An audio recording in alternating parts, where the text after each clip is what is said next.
어, 자, 22절부터 보면은 오늘 제목은 여전히 돌을 들어 예수를 치려는 샬롬의 도시입니다. 오늘 22절 보면 예루살렘으로 시작합니다. 예루살렘. 자, 배경이 예루살렘이죠. 그리고 예루살렘에 수전절이 이릅니다. 수전절이 이제 여기 처음 유일하게 등장을 하고 있어요. 수전절이고 때는 겨울입니다. 예수께서 성전 안에 솔로몬 행각에서 거니시니 이 배경이 이렇습니다. 네. 이 예루살렘이라는 뜻은 무엇입니까? 이 예루살렘이라고 해서 샬렘은 샬롬에서 나온 거예요. 그래서 이것은 City of Peace, 샬롬이 피스죠.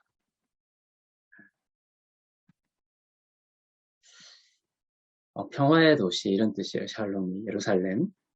네. 이 샬롬이라는 것은 예수님과 하나님과 우리 사이가 예수님을 통해서 화평케 된 것. 네, 그것이 가장 근원적인 샬롬입니다. 그리고 이 샬롬은 유대인들에게 물어보면 마음의 어떤 그 평강, 이것을 뛰어넘어서 육신의 건강도 샬롬이라고 그러고 또 삶의 여러 가지 형통, 이러한 것도 전부 샬롬으로 유대인들은 생각하고 있습니다. 이 샬롬이라는 것은 전반적인 온전함을 말하고 있습니다. 가장 근원적인 것은 이 평화죠. 평강, 피스. 예루살렘은 평화의 도시, 평강의 도시다 이런 뜻입니다. 여기 조금 네, 샬롬이라고 더 표기하면 더 좋습니다. 샬롬. 네, 샬롬의 도시, 샬롬의 도시. 네. 자, 이제 수전절을 요 밑에서 살펴보긴 할 텐데, 여기서 이제 샬롬이라는 단어가 좀 나오고, 그 다음에 여기 이제 성전으로 들어갈 때 오른쪽에 보면 이 솔로몬 행각이 있습니다. 네, 솔로몬 행각. 밑에 사진에 나와 있죠. 행랑처럼 쭉 이렇게 되어 있습니다. 여기서 사람들이 토론도 하고 이야기도 하고 가르치기도 하고 이런 일들이 여기서 있었습니다. 여기 예수님이 여기를 거닐고 계셨습니다. 솔로몬 행각. 네, 근데 이 솔로몬이란 뜻이 무엇이냐면은 이게 샬롬에서 나온 거예요. 샬롬. 샬롬이 자꾸 등장한다는 것을 여러분들이 느낄 수가 있습니다. 예루살렘. 성경에 의미 없이 이렇게 쓰여진 건 하나도 없어요. 배경이 예루살렘, 샬롬, 평화의 도시, 샬롬의 도시에 수전절이 이루고 예수님이 이 성전 안에 이 샬롬이라는 솔로몬 행각에 거닐고 있습니다. 정말 예루살렘은 이름처럼 평강의 도시였나, 샬롬의 도시였나, 그렇지 않다는 것이죠. 오늘 본문을 우리가 살펴볼 텐데, 오늘 제목처럼 여전히 돌을 들어서 예수를 죽이려고, 예수를 치려고 돌을 드는 그러한 이름만 샬롬의 도시가 지금 오늘 본문에 기록이 되어 있습니다. 전혀 샬롬의 도시가 아니죠.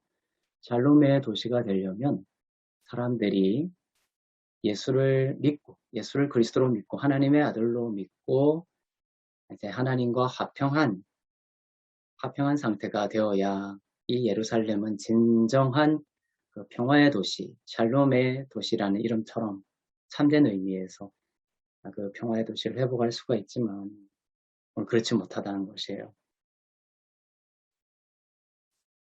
네. 이 성전, 수전절하고 이 성전이라는 것이 이제 의미가 있습니다. 때가 수전절입니다. 때가 수전절이고, 그 다음에 그 배경이 성전이죠. 네. 수전절이 뭐냐면은 어, 하누카라고 합니다. 하누카. 하누카의 뜻은 봉헌, 데디케이션 이렇게 올려드리는 거예요. 이렇게 드린다 이런 뜻입니다. 데디케이션, 하누카. 하누카는 이제 봉헌하다 이런 뜻인데 우리나라 말로 이제 수전절 이렇게 돼 있죠. 이제 수전절 하면 이제 성전을 수리한다 이런 의미를 가지고 있어요. 그리고 빛의 날이라고도 합니다. 네. 그래서 유대인들은 이 날을 하누카라고 합니다. 왜 수전절이냐? 왜 성전을 다시 수리했느냐? 그리고 왜 성전을 봉헌이라는 뜻이 되어 있는데 이것은 성전을 하나님께 다시 봉헌한다 이런 의미입니다. 이 수전절은 어떻게 생겼냐면은 BC 기원전 167년에 이 밑에 셀루코스 이제 로마 그리스가 해체되고 그리스가 이제 마지막에 오면서 로마 제국이 분열이 됐어요. 여러 개로 이제 분열이 돼서 통치를 사람들이 하게 됐는데 그 중에 하나가 뭐냐면 셀루코스 왕조가 있어요. 시리아 쪽에 안티오쿠스 에피파네스가 다스리던 셀루코스라는 왕조가 있었습니다. 그 셀루코스의 안티오쿠스 에피파네스 4세가 BC 167년에 이스라엘을 쳐들어옵니다. 쳐들어와서 아주 참혹한 일을 벌입니다. 무엇이 참해? 성전을 회파하죠. 성전에 여기 나와 있죠. 제우스상을 세웁니다. 성전에 제우스상을 세우고 유대인들은 이 돼지를 거룩하지 않다고 해서 먹지도 않죠. 그런데 그 유대인들이 가장 부정시하는 이 돼지 피를 가지고 예루살렘 성전에서 제사를 드립니다. 유대인들이 얼마나 참혹했겠습니까? 그죠? 그래서 성전을 더럽히게 됐던 것이에요. 이렇게 이제 성전이 부정시되고 이제 거의 더럽혀진 것이죠. 더럽혀졌습니다. 그것이 이제 BC 167년입니다. 그때 이제 그러면 이스라엘 백성들이 가만히 있었느냐? 그렇지 않습니다. 그때 아주 유다족 속에 마카비라는 사람이 등장합니다. 아주 영웅같이 등장합니다. 유다의 마카비가 등장을 해서 그리고 마카비와 그 형제들이 군대를 일으킵니다. 그래서 한 3, 4년 정도 이제 투쟁을 합니다. 로마 제국, 이 셀루코스, 안티오쿠스 에피파네스 4세 군대와 그 정권에 대해서 이제 투쟁을 합니다. 그래서 BC 165년에 이제 마카비 혁명을 이제 일으키게 되고, 그때, 이 마카비와 그 형제들이 로마로부터 예루살렘과 성전을 탈환합니다. 아주 유대인들로서는 예루살렘을 회복한 것도 아주 하나님께 감사하고 눈물을 흘리면서 감격스러운 일이었지만 이 에피파네스로부터 이 성전을 회복하는 이러한 순간이었기 때문에 더욱 감격스러웠고 지금까지도 이때를 하누카라고 해서 수전절로 지금도 지키고 있습니다. 네, 그래서 전부 제우스상을 허물고 전부 이제 돼지피 이런 것을 전부 다 이제 세척하고 씻고 다시 불을 밝힙니다. 빛의 날이라고도 하죠. 그래서 이제 빛의 날이라고 하는 거예요. 이제 이 성전을 탈환하고 다시 성전에 들어가 보니까 이제 그 하누카하고 등잔대에 불을 피우려고 하니까, 초에 불을 피우려고 하니까 기름이 하루치밖에 없는 거예요. 하루치밖에 없었어요. 기름을 구할 수가 없었는데 하루치밖에 없었습니다. 그런데 하나님에 대한 믿음을 가지고 그 불을 밝혀요. 그런데 기적적으로 그 불이 하루치 기름인데도 8일 동안 불이 꺼지지 않습니다. 그래서 이 수전절을 그래서 빛의 날이라고도 하는 거예요. 빛의 날. 아시겠죠? 우리가 그 앞에 보면 오늘 요한복음 10장이지만 우리가 그 앞쪽에 보면 빛에 대해서 나는 세상의 빛이다 이런 예수님이 본인의 정체성을 세상의 빛으로 이렇게 선포하시는 것이 쭉 이제 수전절까지 이어져 오는 것이에요. 빛의 날이라고도 했다는 것이죠. 네. 이렇게 해서 이제 성전을 다시금 깨끗하게 해서 성전을 깨끗하게 해서 하나님께 봉헌했던 날이 바로 무슨 날이다? 하누카다. 하누카입니다. 네. 그런데 신기하게도 이 하누카가 지금 이제 그 성탄절입니다. 12월 25일이 이스라엘로 치면은 하누카로 지키고 있습니다. 네. 예수님이 탄생한 날이 이제 12월 25일이죠. 그런데 예수님이 실제로 탄생한 날이 12월 25일은 아닙니다. 후대에 아마 이제 1월 달에 태어나셨을 것이다 이렇게 추측하는 사람들이 많기도 하죠. 하여튼 12월 25일은 정확히 아닙니다. 그렇지만 우리는 예수님이 그날 탄생했다라는 것을 이제 주님의 탄생을 12월 25일로 해서 이제 기념을 하고 있습니다. 초대교회 그 초기에도 12월 25일을 성탄절로 해서 이제 기념을 했었죠. 그런데 이 성탄절 12월 25일은 이 크리스마스를 비판하는 사람들이 내놓는 근거는 그거죠. 이때 이 12월 25일은 그 이방신, 태양신 그 축일이었거든요. 그러니까 태양신 이방신의 축일이었습니다. 근데 그것을 이제 우리 기독교에서 예수님의 탄생인 성탄절로 이제 지금까지 지켜오고 있는 것이죠. 그래서 어떤 사람들은 지금도 성탄절은 원래 이방 그 태양신의 축일이기 때문에 우리가 그것을 예수님의 탄생일로 지키면 안 된다 이렇게 이제 주장하는 사람들이 예전부터 지금도 있습니다. 그래서 1월로 옮기자 뭐 이런 얘기도 막 있고 한데 제가 볼 때는 12월 25일이 그 태양신의 축일이라는 것만으로 우리가 12월 25일 성탄절을 없애자 이러는 것보다는 오히려 그날이 이방신의 날이었지만 그것이 예수 그리스도의 탄생을 축하하는 그러한 새로운 복음의 날로 우리가 재해석해서 그날을 또 기뻐하고 즐거워하는 것은 상당히 이제 긍정적이고 의미 있는 측면이 있다 이렇게 생각이 듭니다. 그리고 조금 제가 볼 어떤 이런 하누카라는 측면에서 보면 12월 25일이 또한 성탄절이 된 것은 또한 알 수 없는 하나님의 섭리 가운데 있지 않나 이런 생각이 듭니다. 수전절, 하누카, 성전을 다시금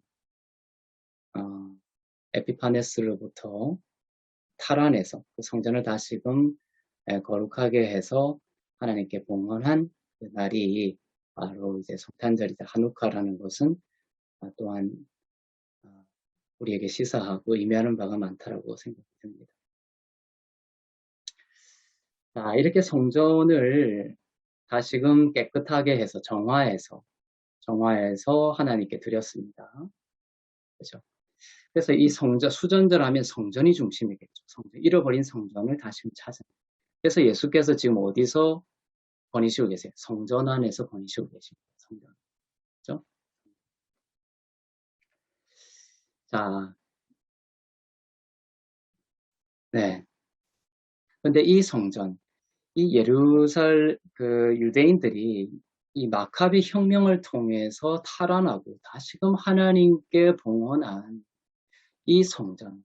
유대인들은 얼마나 하나님이 이 날을 기뻐하시리라고 생각했고, 이 날이 정말 성전을 회복한 것이 정말로 대단한 날이었겠지만, 구약, 여전히 구약이라는 것이에요. 그렇죠? 예수님은 그 구약의 성전은 하나님이 진정으로 원하시는 성전이 아니라는 것을 계속해서 말씀하시는 거예요. 이스라엘 사람들은 이 하누카라는 것을 기념하면서 그들이 정말 올바른 성전을 드렸다라고 생각할지 모르지만, 예수님은 이 수전절 배경에서 성전에서 거닐면서 함위에서 우리에게 던지는 메시지는 뭐냐 하면은, 그 구약의 성전은 우리의 모든 죄를 다룰 수 없고 우리의 죄를 씻을 수 없는 짐승의 피로, 불완전한 짐승의 피로 이루어지던 그러한 무너져야 할 십자가에서 함께 못 박혀야 할 그러한 옛 성전이라는 것을 보여주시면서 예수님께서 오셔서 그렇게 말씀하시죠. 저 성전을 무너뜨려라. 그러면 사흘 만에 내가 다시 일으키리라. 이렇게 하시죠. 그리고 그 성전은 바로 자기 자신의 죽음을 말하는 것이다. 이렇게 기록하고 있습니다. 그래서 예수님은 이 돌성전은 우리의 죄를 씻고 우리를 구원할 수 있는 아무런 능력이 없음을 선포하시면서 본인이 그 성전과 함께 무너지고 새로운 성전으로 부활하시면서 우리를 그 안에 두심으로 우리를 참된 성전으로 만드시는 일단 신약의 그 복음의 메시지를 우리들에게 전하고 계신 것입니다. 네. 그렇게 예수님이 성전으로 무너졌다가 새로운 성전으로 부활하시고 우리를 그분 안에 두심으로 우리를 새로운 성전, 참된 우리를 성전 만드시는 거예요. 그렇게 만드신다는 의미가 뭐냐면 그것이 진짜 수전절이에요. 진짜 참된 의미에서의 수전절이고 그 다음에 지금 샬롬 하죠. 진짜 그 예수님의 죽음과 부활을 통해서 우리가 하나님과 참으로 샬롬, 화평한 그러한 상태, 영적인 상태, 바로 영생을 얻는 상태, 그것에 이르게 된다는 것을 오늘 말씀하고 있습니다. 자, 이제 두 개의 절을 지금 봤지만 이 배경이 우리에게 가져다 주는 의미를 아시겠죠? 지금 이 이름만 샬롬이지 예수님을 하나님의 아들로 또 예수님을 그리스도로 받아들이지 아니하고 오히려 오늘 본문 이제 살펴보겠지만 돌로 예수님을 쳐서 죽이려고 하는 이 도시가 정말로 예루살렘이냐 평화의 도시냐 진짜 이것이 솔로몬 행각이냐 라는 것을 우리들의 이 요한복음을 읽는 사람들에게 제시하고 있는 것입니다.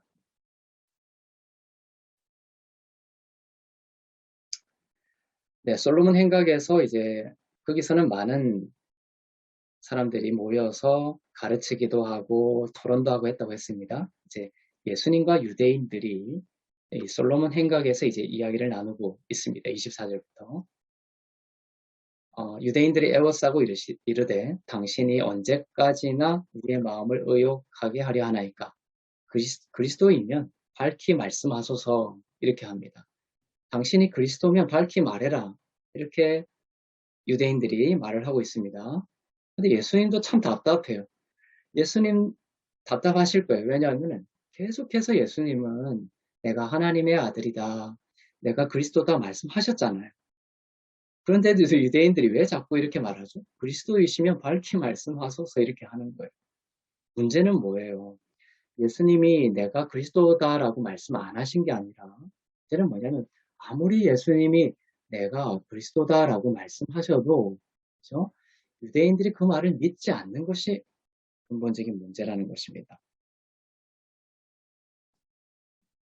그래서, 음,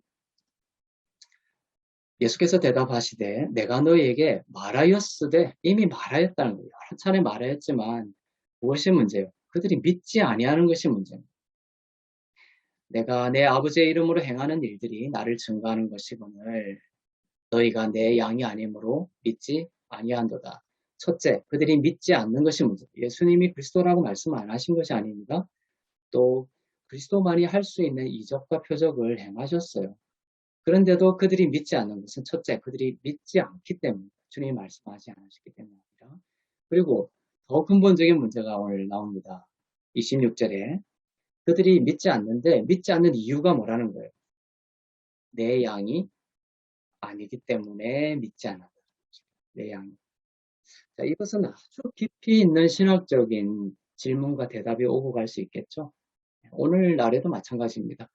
다른 사람에게 가서 전도할 때 예수 믿으십시오. 우리가 전도할 때 그들이 믿지 않는, 결국은 아무리 최종적으로 믿지 않는 자가 된다면 근본적인 이유는 뭘까요? 주님의 양이 아니기 때문에 그렇다는 것이에요. 여러분들이 설득을 잘못해서 그런 것도 아닌 거고, 여러분의 어떠한 전도의 방식이 잘못돼서 그런 것도 아닙니다.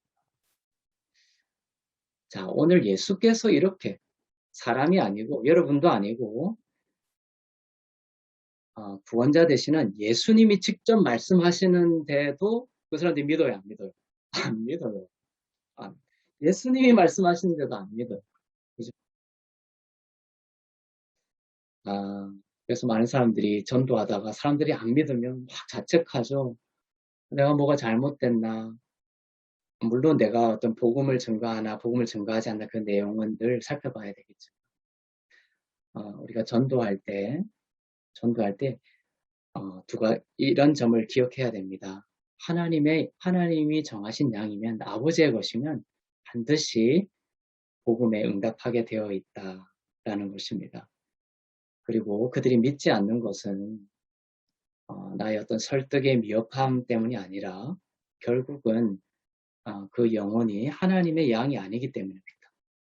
그리고 반대로 표현하면 어떻게 됩니까? 바로 내 양이면, 주님의 양이면 어떻게 된다는, 믿는다는 것이에요. 지금 내가 몇 번 전도해서 그 사람이 예수님을 안 믿는다고, 이 사람은 주님의 양이 아니다, 이렇게 말할 수는 없습니다. 예를 들면, 바울 되기 전에 사울은, 그죠? 얼마나 오랜 시간 동안, 복음이 사울에게 증거되어도 믿지 않았죠. 하지만 계속 복음이 증거되고 그의 귀에 들렸을 때 결국은 바울도 주님의 양이었기 때문에 결국은 믿게 되는 순간이 오게 된다는 것이죠. 그래서 지금 당장 예수를 그리스도로 믿지 않는다고 해서 저 사람은 주님의 양이 아니야 이렇게 쉽게 판단할 것도 아니고요. 그다음 전도를 할 때 우리는 끝까지 주님의 양이면 반드시 복음에 응답한다라는 이 믿음을 가지고 자라고 또 인내심을 가지고 하나님의 복음을 증거하는 주의 자녀들이 되었으면 좋겠어요. 그래서 믿지 않는 이유의 근본적인 것은 그들이 믿지 않고 두 번째 믿지 않는 근본적인 이유는 내 양이 아니기 때문이다. 그렇죠? 그러면 주님의 그러면 양이 아닌데 그러면 뭐 당연히 안 믿을 거니까 증거할 필요도 없다 이런 논리를 많이 이야기하죠. 이미 예정되지 않은 사람인데 그러면 뭐 복음 전도 안 해도 되지 이렇게 말을 하는 경우들이 많이 있습니다. 그렇지만 우리는 누가 예정되었는지 주님의 양인지 아닌지 아무도 알 수가 없어요. 그래서 우리는 끝까지 주님이 하실 일을 신뢰하면서 끝까지 복음을 전하는 것이 중요합니다. 그리고 우리가 아니라 예수님조차도 어떻게 했어요? 예수님조차도 내 양이 아닌 사람에게도 증거했죠. 이것이 중요합니다. 주님도 저 사람은 내 양이 아니니까 내가 복음을 증거할 이유가 없어 이렇게 하지 않았다는 거예요. 주님도 내 양이 아닌 자들에게도 동일하게 복음을 선포했습니다. 그 말은 뭐냐면은 빛이 선포가 되면 어둠과 빛이 갈라져 버립니다. 이러한 그 어떤 구원에 필요한 선포가 필요한 거예요. 예를 들면은 어, 아담이 이 선악과를 따먹고 타락을 했죠. 타락을 하고 그 죄에 대한 삭스를 받습니다. 근데 그것이 이제 하나님의 주권 속에 있긴 하지만 그 아담이 그러한 삭스를 받는 것은 결국은 아담의 자유의지에 대한 책임으로서 나오는 것이라는 거예요. 지금 예수 그리스도께서 빛을 선포하심으로 그들이 믿지 않게 되죠. 그러니까 결국 그들이 어둠으로 분류가 되고 어둠에 속해서 영원한 그러한 그 어둠의 시간들 속으로 가는 그러한 어둠의 열매들은 결국은 그들이 빛의 선포를 받고서 빛의 선포가 있었음에도 불구하고 그들이 그 빛을 선택하지 않은 그러한 자유의지에 대한 삭스로 그들이 그 어둠의 열매들을 이제 경험하게 되는 그런 측면들이 있기 때문에 이제 빛의 선포는 비록 내 양이 아닐지라도 이루어지게 된다는 것이에요. 자, 그리고 27절에 보면 내 양은 내 음성을 들으며 나는 그들을 알며 그들은 나를 따르느니라 이렇게 말씀하셨습니다. 네, 같은 맥락이죠. 주님의 양이라면 반드시 주님의 음성을 듣고 주님을 따르게 되어 있습니다. 네, 방금도 얘기했지만 그것이 주님의 양이면 그냥 한순간에 듣고 따르는 이런 것은 흔치 않습니다. 네, 계속 시간이 필요하고 오랜 시간을 기다려서 나중에 결국은 돌아오게 되는 이러한 일들이 이제 사실은 현실적인 그런 경우들이 많죠. 하지만 결국은 주님의 음성을 듣게 된다는 것입니다. 지난 시간에도 봤듯이 내 양은 내 음성을 듣는다고 했죠. 그런데 당시 바리새인들은 내 양에서 내는 주님이죠. 하나님이시죠. 근데 그 하나님의 바리새인들이 만약에 하나님과 백성들을 이어주는 그러한 그 메신저의 역할을 한다고 했을 때 그들이 백성들이 듣도록 해야 되는 음성은 주님의 참된 음성이라는 것이에요. 그런데 그들은 율법주의자였고 바리새인들은 어떤 모세의 제자라고 자기들을 규정하면서 계속 하나님에 대한 하나님에 대한 바른 인식을 하지 못했고 그렇게 함으로써 백성들에게 하나님의 음성을 사실은 실질적으로는 들려주지 못한 거예요. 아시겠죠? 내 양은 내 음성을 듣는다고 했는데 바리새인들이 백성들에게 가르쳤던 것은 주님의 음성이 아니었던 거예요. 그죠? 예수 그리스도를 통해서만 하나님의 참된 음성을 들을 수가 있죠. 내가 너희를 얼마나 사랑하는지 아느냐? 내가 너희를 내 아들을 죽기까지 내어주심으로 너희를 사랑한다. 내가 너희를 정말 진노하고 심판하는 하나님이 아니라 내 아들을 죽기까지 내어주어서 그 아들을 통해서 너희를 살리려고 하는 것이 나의 마음이다라는 예수 그리스도의 넓은 마음, 그 진짜 참된 은혜의 마음을 백성들에게 들려주지 못했던 거예요.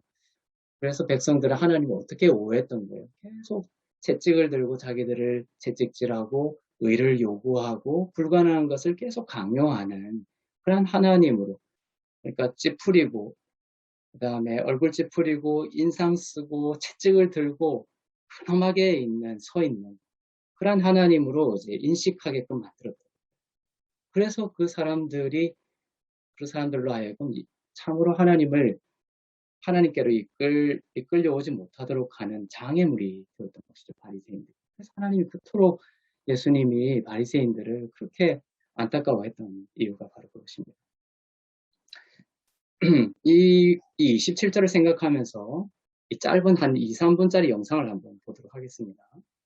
우리가 하나님을 정말로 우리를 기뻐하시고 우리를 사랑하시는 하나님으로 우리가 볼 때와 아니면 하나님을 우리를 심판하시고 우리를 두렵게 하고 그다음 우리를 저주하시는 하나님으로 우리가 바라볼 때 우리의 어떤 삶이 어떻게 달라지는지 이런 측면입니다.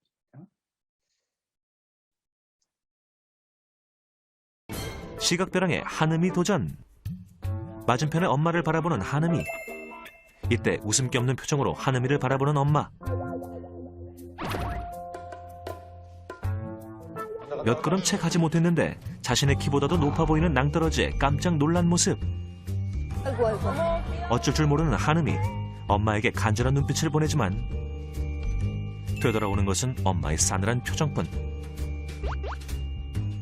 무심한 엄마의 행동에 결국 시각벼랑을 건너지 못하고 제자리로 다시 돌아갔다.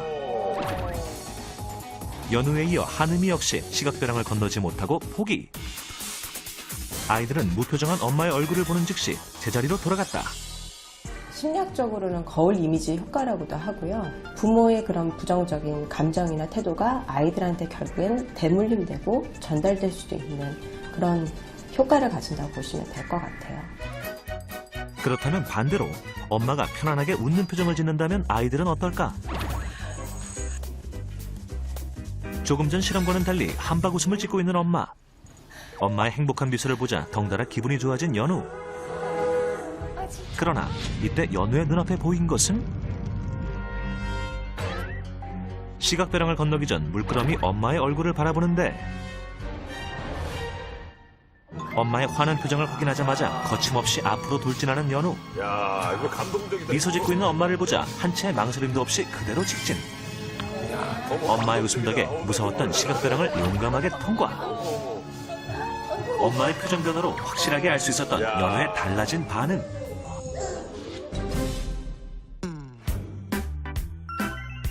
이번엔 한음이의 차례. 엄마가 행복하고 밝은 목소리로 자신의 이름을 불러주자 한결 편안해 보이는 한음이의 표정. 아이고 아이고 아이고 아이고. 앞으로 갈까 말까 주저했던 때와 달리 단번에 시각벼랑 통과. 엄마의 미소에 시각벼랑 건너기 대성공. 엄마의 표정이나 진짜 말 그런 거 하나하나가 진짜 아가한테 제일 중요한 걸 알았어요. 엄마 표정을 보고 많이 웃으니까 앞으로 더 많이 웃어서 애기들 좀 밝게 키워줘야 되겠다 생각했어요. 제가 웃으면 아가도 웃거든요. 또 아기가 웃으면 저도 엄마도 웃게 되잖아요. 웃음은 전염이 되는 것 같아요. 아이들에게는 엄마의 웃음 지수가 곧 아이의 웃음 지수. 지금 스토리온 우먼쇼를 보는 우먼들이여 다 함께 스마일. 그 다음에 이제 내가 그들에게 영생을 주노니 그들은 멸망하지 아니할 것이요 또 그들을 내 손에서 빼앗을 자가 없느니라. 네. 내 양은 나의 음성을 듣는다 이렇게 말씀하셨고 주님께서 이제 영생에 대해서 말씀하십니다. 주님이 우리에게 주시려고 하시는 가장 위대한 선물이죠. 영생을 주시려고 이 땅 가운데 오셨습니다. 그리고 이 영생은 영생을 주심으로 인해서 영생을 받는 자가 영원히 멸망하지 않게 되고 또 그들을 내 손에서 빼앗을 자가 없다 이렇게 말씀하고 있습니다. 영생의 본질은 영원히 사는 의미가 아니라 하나님과 예수 그리스도를 아는 것이 영생이다 이렇게 주님께서 말씀하셨죠. 그리고 영생을 주시고 나서 이렇게 말씀하셨습니다. 내 손에서 빼앗을 자가 없다라는 것입니다. 그들을 주신 내 아버지는 만물보다 크시기 때문에 아무도 아버지의 손에서 빼앗을 수 없다라는 것입니다. 한번 구원받은 자는 어떠한 것으로도 그 구원을 취소할 수 없다라는 말씀을 하고 계신 거예요. 로마서 8장 38절, 39절에 보면 사망이나 생명이나 죽음이나 세상의 어떤 권세도 우리를 그리스도 안에 있는 하나님의 사랑에서 끊을 수 없다라고 말씀하고 있습니다. 아무도라고 되어 있습니다. 아무도 아버지의 손에서 뺏을 수 없다. 그 아무도에는 우리 자신도 들어가 있는 거예요. 우리 자신의 어떠함이 있더라도 아버지의 손에서 그 영생을 뺏을 수 없다는 것입니다. 그렇지만 이 기독교의 다른 쪽에서는 뭐라고 하죠? 예수를 한번 믿었어도 너희가 계속 죄를 짓고 너희가 넘어지고 너희가 불순종하면 그 영생을 빼앗길 수 있다. 구원이 취소될 수 있다. 이렇게 전하죠. 그러니까 이 아무도를 부정하는 거죠. 그들은 내 손에서 빼앗을 자가 없다라는 것에는 타자도 포함되지만 정말 나 자신까지도 포함하는 것입니다. 만물보다 크심에 그의 구원은 주께 속한 것이지 우리에게 속한 것이 아니다. 라고 볼 수가 있습니다. 그리고 나와 아버지는 하나이다. 이 말씀을 하고 계신 거예요. 그래서 만물보다 주님이 말씀하신 것이죠. 내 아버지는 만물보다 크시다. 이렇게 했죠.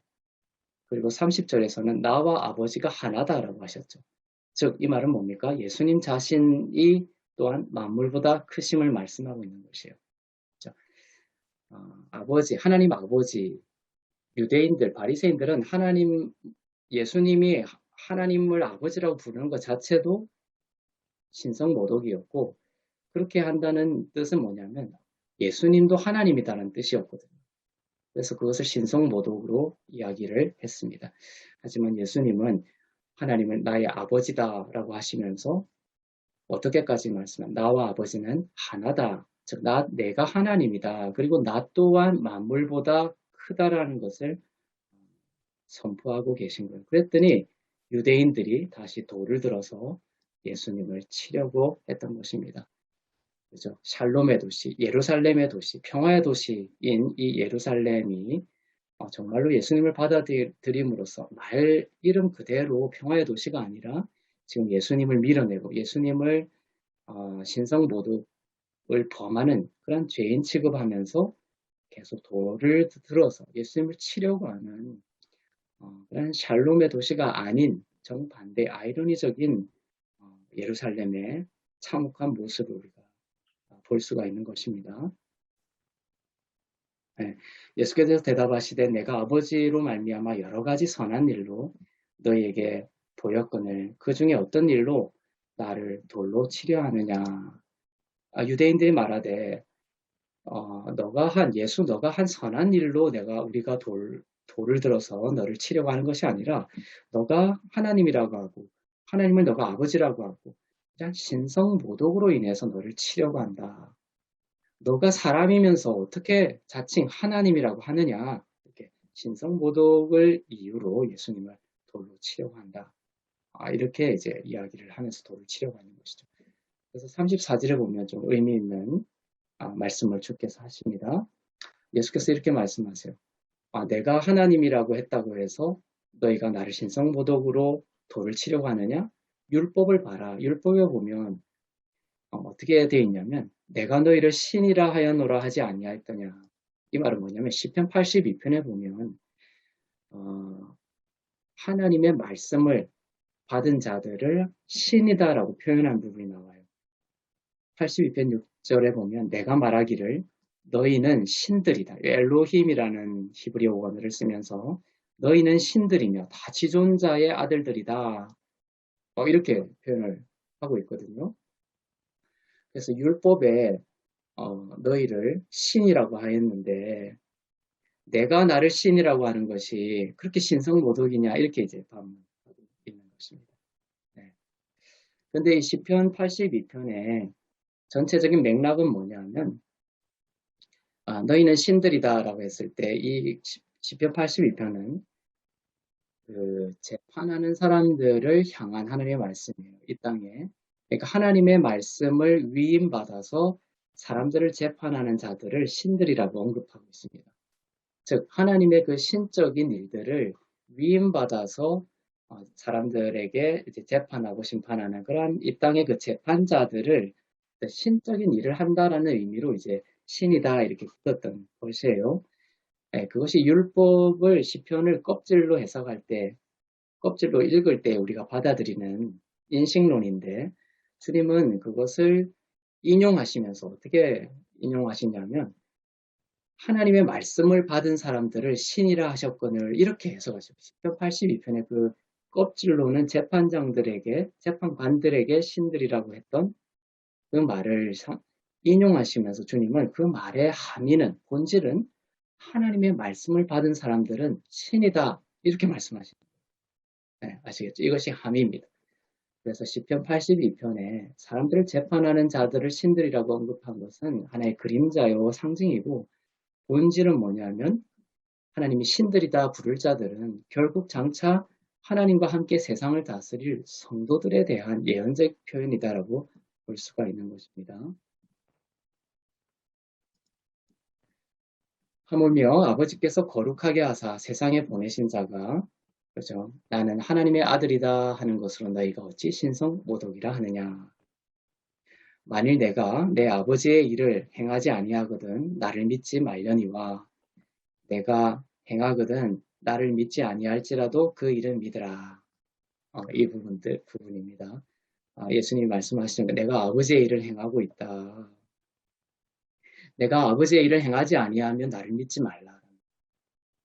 너희가 나는 믿지 않아도 좋다. 하지만 38절 보면 그 일은 믿으라 이렇게 하고 있는 것이죠. 이 말의 의미는 뭐냐 하면은 그 일은 뭐냐 하면 인간의 죄를 대신 지시고 죄를 사하시는 그 십자가의 일, 바로 우리들에게 영생을 주시는 그 일이 바로 주님이 오셔서 우리들에게 보이신 그 일이죠. 주님이 오셔서 눈먼 자를 고치고 앉은 자를 일으켜 세우시고 병든 자를 고치고 그런 일들을 바리새인들은 선한 일이라고 잘못 생각했죠. 바리새인들은 그 선한 일로 너를 돌로 치려고 하는 것이 아니라 너가 하나님이라고 하는 그 신성모독 때문에 우리들이 돌로 치려고 한다. 이렇게 이야기해서 병 고치고 그 다음에 앉은 자들을 일으키고 이런 것들을 선한 일이다라고 규정했지만 주님 안에서의 진짜 선한 일은 뭐냐면 바로 우리의 예수님이 하시려고 했던 그 아버지가 보내신 주님의 진짜 선한 일은 인간의 죄를 대신 지시고 죄를 사하시는 그 십자가의 일, 영생을 주시는 일이 바로 예수님이 우리들에게 보이시려고 했던 바로 그 일이라는 거예요.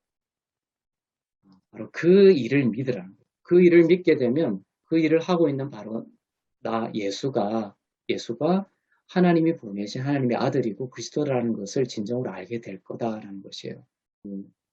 예수라는 나 자신을 진정으로 믿기 위해서는 내가 하고 있는 그 일로부터 출발해서 나를 규정해 보라는 것입니다. 그렇죠?